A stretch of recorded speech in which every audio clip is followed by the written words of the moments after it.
오이디푸스는 굉장히 드라마틱한 인생인데, 오이디푸스는 그러니까 인생에서 가장 전성기이고 가장 행복한 시절에서 그러니까 세상에서 가장 지혜롭고 똑똑하고 잘 나가는 남자였거든요, 한때는.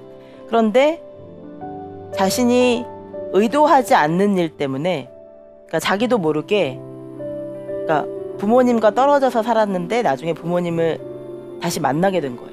그런데 아버지를 죽이고, 아버지인지 모른 채 죽인 거죠. 아버지를 죽이고 어머니와 결혼하게 돼요. 자신의 친어머니와. 근데 물론 당연히 친어머니인지 모르고 결혼을 했죠.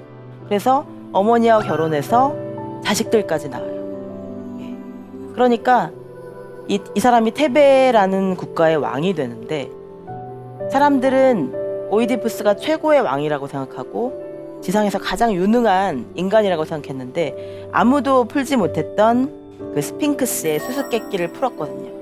예. 그래서 그 사람은 왕이 될 수 있었어요. 그래서 영웅이었거든요. 테베 전체의 영웅이었는데 나중에 알게 된 거예요.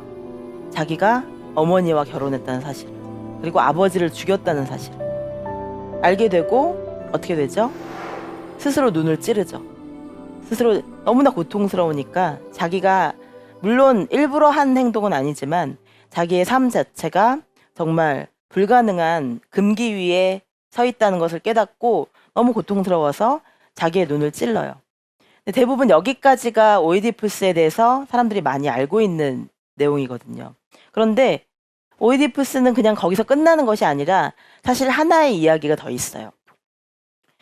콜로노스의 오이디푸스라는, 오이디푸스의 말하자면 후일담 같은 이야기인데, 이 콜로노스의 오이디푸스에서는 이 사람이 눈이 먼 채로 자기의 딸 안티고네와 함께 천하를 유람해요. 그래서 사실 한때 왕이었던 사람이 이제는 거의 거짓골을 하고 딸의 손에 이끌려서 눈이 먼 채로 그렇게 세상을 정말 초라하게 다니는 거예요. 그래서 사람들이 오이디푸스는 세상에서 가장 불행한 남자구나. 한때 천하를 호령한 사람이었는데 이제는 세상에서 가장 불쌍하고 처참하고 정말 불행한 남자가 되어버렸구나, 이렇게 생각을 하죠. 그런데 그 작품을 읽어보면 오이디푸스가 불쌍하지만은 않아요. 왜냐하면 그는 자기가 일부러 한 행동이 아닌데도 그것을 처참하게 반성을 하고 정말 자기의 모든 것을 걸고 반성을 했고, 그리고 자기가 그렇게 나락으로 떨어진 뒤에도 모든 것을 다 잃은 줄 알았는데 안티고네라는 이 딸이 이 아버지를 포기하지 않은 거예요. 포기하지 않고, 만약에 안티고네가 돌봐주지 않았더라면 금방 죽었을 수도 있겠죠. 그런데 딸이 아버지를 끝까지 모셔요. 예. 아버지를 정말로 사랑하고 아꼈던 거죠. 이 안티고네라는 딸은 그래서 공주로 편안하게 살 수 있었는데 공주를 내쫓진 않았거든요. 근데 안티고네가 스스로 자원을 해서 눈먼 아버지를 손을 잡고 평생을 다닌 거예요. 돌아가실 때까지. 그래서 내가 끝난 줄 알았는데 삶이 끝이 아니구나, 오이디푸스가 깨달은 거죠. 내가 정말 내 인생은 이제 완전히 끝장났다고 생각했는데 나에게도 무언가가 남아있구나. 그러면서 예전처럼 화려하고 권력을 휘두르는 왕은 아니지만 이 깨달은 현자로서의 오이디푸스는 어쩌면 막 오만하고 잘난 척했던 과거의 젊은 자신보다 훨씬 성숙하고 아름다운 존재가 되어 있었어요. 그러니까 이 이야기는 많이 안 알려져 있잖아요. 사람들은 그냥 오이디푸스가 그런 이루어지지 않는 사랑을 하고 말도 안 되는 결혼을 하고 그래서 눈을 찔렀다, 여기까지만 보통 알고 있잖아요. 그런데 저는 진짜 중요한 부분은 바로 그 뒷부분이라고 생각해요. 후회가 가슴을 쳐도, 후회 때문에 인생을 망칠 뻔해도 거기서 인생이 끝난 것이 아니라 끝까지 자신의 삶을 포기하지 않고 아름답게 죽으려고 했던 그 오이디푸스의 삶이 진정으로 오이디푸스를 영웅으로 만들어주는 대목이라고 생각해요. 그러니까 오이디푸스가 진정으로 위대한 영웅인 이유는 그의 뉘우침에서 나오는 거죠. 그의 후회에서 나오는 거죠. 만약에 후회하지 않고 자기 잘못을 숨기려고만 했다면, 권력을 놓지 않고 자기가 어머니와 결혼한 것을 숨기려고만 했다면 그 사람은 평생 깨닫지 못하고 정말 독재자로 남았을 가능성이 많죠. 그런데 자기의 잘못을 인정하고 일부러 그런 것이 아니었는데도 자기 인생을 전체를 다 걸고 왕자리도 내려놓고 뉘우쳤던 거죠. 그렇기 때문에 오이디푸스는 지금까지 정말 역사의 길이 남는 어떤 훌륭한 인물이 된 것 같거든요. 그래서 왜 리즈 시절이라는 말이 있잖아요. 우리의 리즈 시절은 뭘까? 보통 근데 너무 미디어가 발달하다 보니까 사람들이 리즈 시절을 외모로만 생각하는 것 같아요. 그러니까 어떤 사람이 가장 예쁠 때, 주로 젊을 때겠죠. 여러분 만날 때. 젊을 때 리즈 시절을 얘기하고 뭐 외모나 아니면 성공, 경제적인 여유 이런 것을 가지고 리즈 시절을 많이 얘기하세요. 그런데 저는 진짜 리즈 시절은 성공이나 인기 같은 것으로만 좌우되는 것이 아니라 정말 뉘우치고 깨달을 수 있는 그런 마음의 여유. 그리고 어떤 상황에서도 자기 자신을 포기하지 않는 거. 예. 아무리 힘든 상황에서도 자기를 포기하지 않는 사람에게는 기회가 오거든요. 그 삶을 더 아름답게 할 수 있는 그 시간이 다시 찾아오거든요. 그러니까 좋았던 한때를 자랑 삼아서 그때가 참 좋았어. 이런 사람들은 참 많지만 가장 부끄러웠던 기억을 진심으로 참여하고 뉘우치는 사람은 아주 극소수거든요. 예. 그러니까 가장 후회스러운 기억일지라도 솔직하게 이야기하는 사람. 그게 진짜 용기라는 생각이 들었어요. 그런 용기가 있다면 가장 부끄러운 것을 고백할 수 있는 용기가 있다면 그 사람은 뭐든지 해낼 수 있을 것 같거든요. 그래서 저는 정말 이미 지나가 버렸을 때, 이미 지나가 버린 일에 대해서 후회하지 않으려면 사랑도 그런 것 같아요. 막 너무 밀당을 하면, 예, 너무 밀고 당기기를 열심히 하고 막 어장관리라고 하잖아요. 예, 인기 있는 것을 좋아해서 정말 내가 그 사람을 사랑하는 것보다 많은 사람들이 나를 좋아해 주길 바라면 진정한 사랑을 오히려 못하게 되더라고요. 예. 그런 인기 많은 사람들이 꼭 진정한 사랑을 하진 않거든요. 그러니까 남의 눈치를 보고 남에게 사랑받기만을 원하면 진짜 사랑을 하기가 더 어려워지는 것 같아요. 그러니까 후회 없이 사랑하려면 내 마음을 많이 줘야 되는 거죠. 아끼지 말고, 부끄러워하지 말고, 부끄럽지만 내 마음을 솔직하게 보여주는 거. 그게 사랑이겠죠. 그래서 이 내 행동의 부끄러움을 깨닫는 것이 참 어렵지만 그 부끄러움을 깨닫는 순간이야말로 진짜 인생이 시작되는 순간이라는 생각이 들어요. 그래서 코어라는 단어가 있는데 코어가 원래 용기라는 말의 라틴어거든요. 근데 그 용기라는 것이 우리는 생각하면 뭔가 막 전쟁터에 나가서 막 용감하게 싸우고 막 사람들이 다 노라고 하는데 다 예스라고 하는데 혼자만 노라고 한다든지 이런 뭔가 영웅적인 장면을 많이 떠오르잖아요. 그런데 사실은 진짜로 우리 삶에서 일상 속에서 필요한 용기는 이런 것 같아요. 예를 들면 건강검진을 예약해 놓은 거죠. 건강검진을 해놨는데 혹시나 자기가 큰 병일 수도 있잖아요.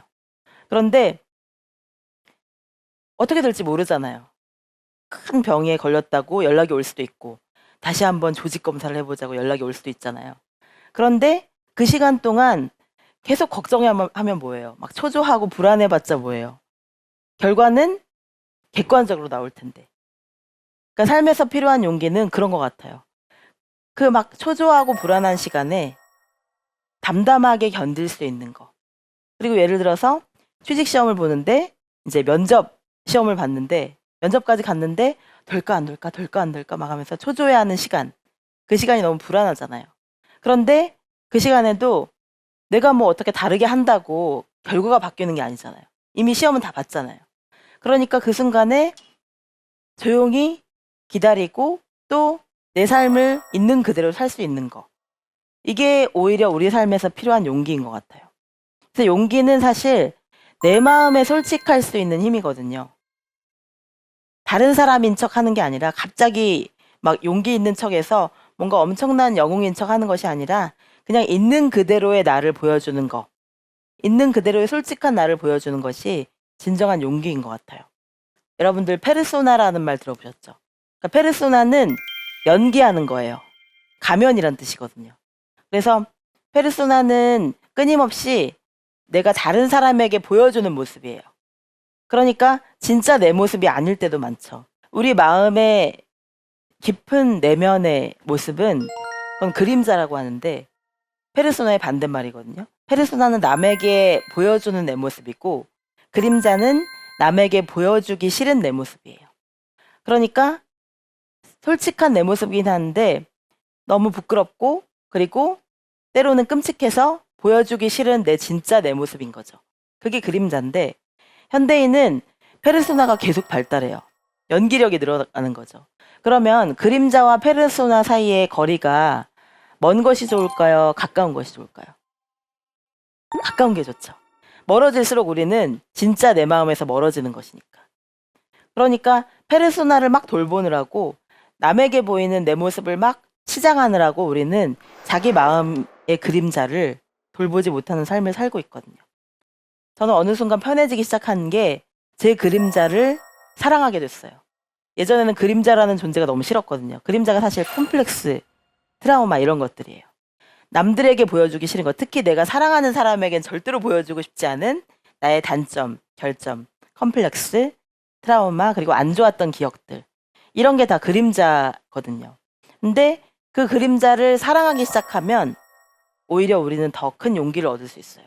왜냐하면 나의 가장 어두운 부분까지 내가 인정하고 받아들이면 점점 무서운 게 없어지거든요.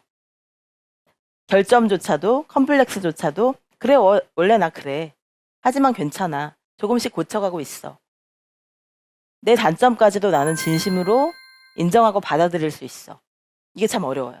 근데 그런 훈련을 계속 하다 보면 페르소나와 그림자 사이의 거리가 점점 가까워지더라고요. 그러면서 어떻게 될까요? 점점 후회가 덜한 삶을 살 수 있을 것 같아요. 마지막으로 제가 후회를 덜 할 수 있는 어떤 마음 챙김이라고 할까요? 예, 그 이야기를 하나 해드릴게요. 왜 여러분들이 어떤 도전을 눈앞에 두고 있을 때 뭔가 하기 싫을 때가 있잖아요. 예. 예전에는 잘할 수 있을 것 같았는데 지금은 왠지 못할 것 같고 그리고 너무 막 경쟁이 심할 때 내가 원하는 자리를 남들도 원할 때 그럴 때는 도전하는 것이 두렵잖아요. 혹시 이거 떨어지면 어떡하지? 나는 떨어졌는데 친구는 붙으면 어떡하지? 이런 두려움이 들 때 근데 저는 그랬던 것 같아요. 뭔가 도전하고 싶을 때 어떤 공포와 불안이 엄습할 때 저 자신에게 물어보는 거죠. 정말 해낼 수 있겠니? 그리고 그게 만약에 실패하더라도 후회 없을 정도로 네가 열심히 할 수 있겠니? 라고 물어봐요. 저 자신에게. 어떨 때는 정말 남들이 그거 하지 마. 그거 별로야. 너 잘 못할 것 같아. 새로운 도전 같은 건 하지 말고 원래 잘하는 걸 해. 이렇게 충고해 줄 때도 있어요. 그런데 나는 그 새로운 게 너무 하고 싶은 거예요. 남들은 다 말리는데도. 근데 왠지 할 수 있을 것 같은 느낌이 들 때가 있어요. 예. 그게 바로 내 자신의 진정한 잠재력이거든요. 그게 사람들은 몰라요. 내가 얼마나 큰 힘을 숨겨놓고 있는지. 그런데 나는 아는 거죠.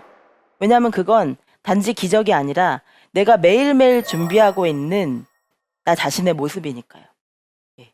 그러니까 저는 좋은 작가가 되고 싶은데 좋은 작가가 되려면 자기 안에 그림자와 싸워야 되거든요.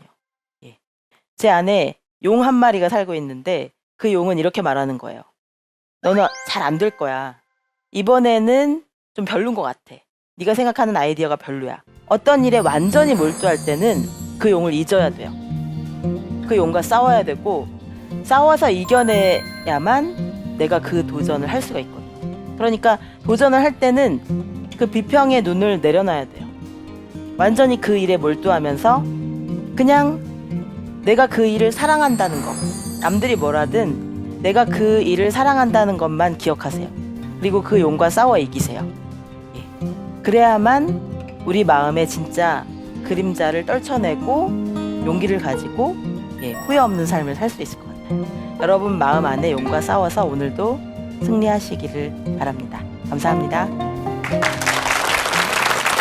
감사합니다.